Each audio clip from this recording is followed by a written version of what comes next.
Donc, ça fait du bien d'être arrivé. Je sens que ça tient un peu quand même dans mes pieds.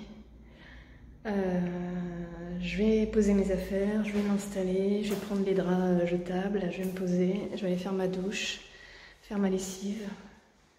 Et après, je mettrai mes petites sandalettes de marche pour laisser mes pieds respirer.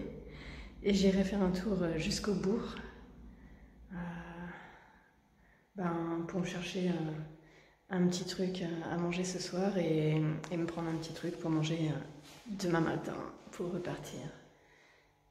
Voilà. C'est un bel endroit. Merci pour ce bel endroit mis à la disposition des pèlerins pour une participation de 10 € la nuitée. Donc, top. Merci.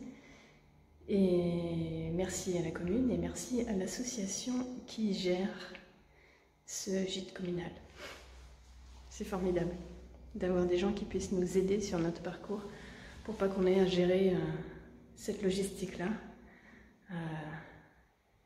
Ça fait partie du chemin, je découvre et je trouve ça chouette parce que ça entretient l'esprit du chemin, ça nous met encore davantage dans l'esprit du chemin que j'avais peut-être pas encore touché jusque-là. C'était peut-être moins fort ou moins manifesté chez les accueillants particuliers, même si finalement c'était très intéressant parce que par rapport à mon propre parcours, du coup ça m'a permis de monter crescendo sur cet esprit du chemin. Et c'est aussi cet esprit du chemin justement dont on m'a fait part hier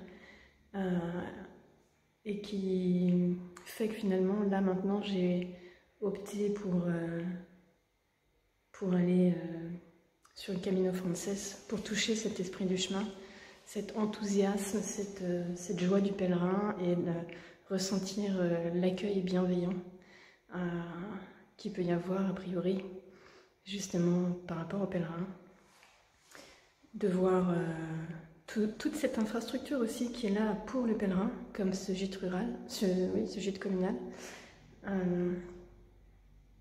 Voilà, tous les ponts, les églises qui sont issus du pèlerinage de Compostelle et qui ont été bâtis au fil des siècles dans cette dynamique de pèlerinage grâce aux pèlerins et qui font vivre les locaux.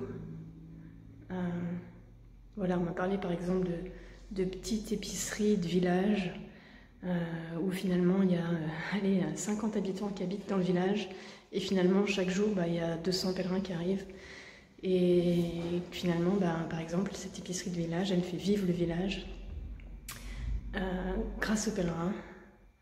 Donc il y a une vie qui s'installe grâce à cette population de voyageurs, de marcheurs, chacun pour sa raison qui lui est propre.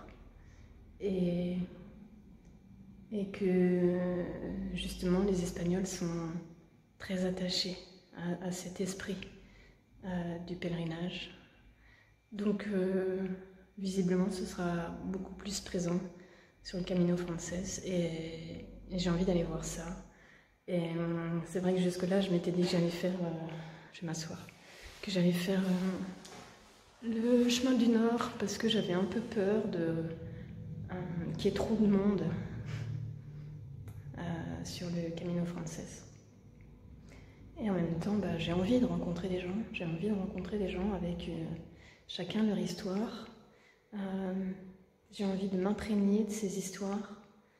Voilà, donc j'ai choisi de faire le Camino Frances. Et donc je pense que je vais en profiter après quand je vais aller à l'épicerie, voir un peu commencer là au bar, s'il y a une poste, à quelle heure elle est ouverte, parce que je suis en train de réfléchir, je crois qu'on est vendredi, je suis un peu déconnectée là sur les jours, je crois qu'on est vendredi, donc demain c'est samedi. Demain, je crois que je vais faire une petite étape de 20 km. Donc, peut-être s'il doit y avoir une poste, je vais peut-être profiter demain pour faire un colis et me libérer de 2-3 kilos. On va voir. Pour le moment, je m'installe et je vais à la douche.